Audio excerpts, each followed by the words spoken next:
నమస్తే మిత్రులారా, నేను మీ శ్రీనివాస్ చౌహాన్ అడ్వకేట్. మిత్రులారా, భార్య భర్తలు ఇద్దరు కూడా చట్ట ప్రకారంగా విడాకులు తీసుకోకుండా వేరువేరుగా నివసించవచ్చా? అంటే చట్టబద్ధమైన ఎడబాటును న్యాయస్థానం ద్వారా అడగవచ్చా?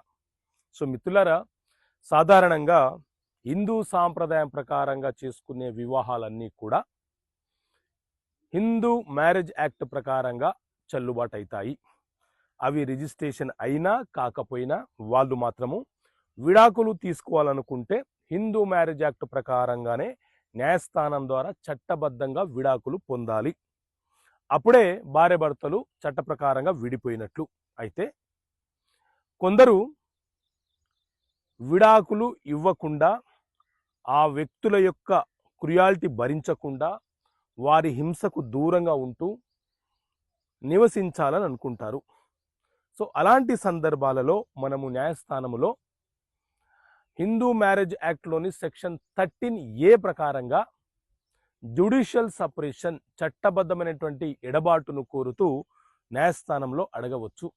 అయితే సాధారణంగా ఎవరైనా ఒక భాగస్వామి మాత్రమే విడాకులు కావాలి అని కోరే సందర్భాలలో హిందూ మ్యారేజ్ యాక్ట్లోని సెక్షన్ 13(1)A ప్రకారంగా నా భర్త నన్ను వేధిస్తున్నాడని, లేకపోతే నా భార్య నన్ను వేధిస్తున్నదని, లేకపోతే మతం మారమంటుందని, లేకపోతే నయం కాని వ్యాధులు సంక్రమించాయని, వేరే వ్యక్తులతో అక్రమ సంబంధాలు పెట్టుకున్నారని, ఇలా ఏవైనా కారణాలను చూపిస్తూ ఒక భాగస్వామి విడాకుల కేసు 13(1)A ప్రకారంగా ఫైల్ చేస్తే దాని మీద విచారణ జరిపి న్యాయస్థానం విడాకులు ఇస్తూ ఉంటుంది.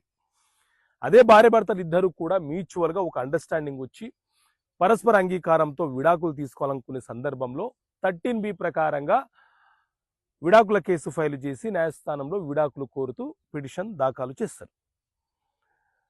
సో ఈ రెండు సందర్భాల్లో కాకుండా జ్యుడిషియల్ సపరేషన్ కూడా, చట్టబద్ధమైనటువంటి ఎడబాటును కూడా భాగస్వామి అడగవచ్చు, అడిగే అవకాశం కూడా ఉంటుంది. విడాకులు జరగవు, కానీ చట్టబద్ధంగా ఎవరికి వారుగా నివసిస్తూ ఉంటారు. ఓకే మిత్రులారా, థ్యాంక్ యూ. జై హింద్. నమస్తే మిత్రులారా, నేను మీ శ్రీనివాస్ చౌహాన్ అడ్వకేట్. మిత్రులారా, భార్య భర్తలు ఇద్దరు కూడా చట్ట ప్రకారంగా విడాకులు తీసుకోకుండా వేరువేరుగా నివసించవచ్చా? అంటే చట్టబద్ధమైన ఎడబాటును న్యాయస్థానం ద్వారా అడగవచ్చా? సో మిత్రులారా, సాధారణంగా హిందూ సాంప్రదాయం ప్రకారంగా చేసుకునే వివాహాలన్నీ కూడా హిందూ మ్యారేజ్ యాక్ట్ ప్రకారంగా చెల్లుబాటు అవుతాయి. అవి రిజిస్ట్రేషన్ అయినా కాకపోయినా వాళ్ళు మాత్రము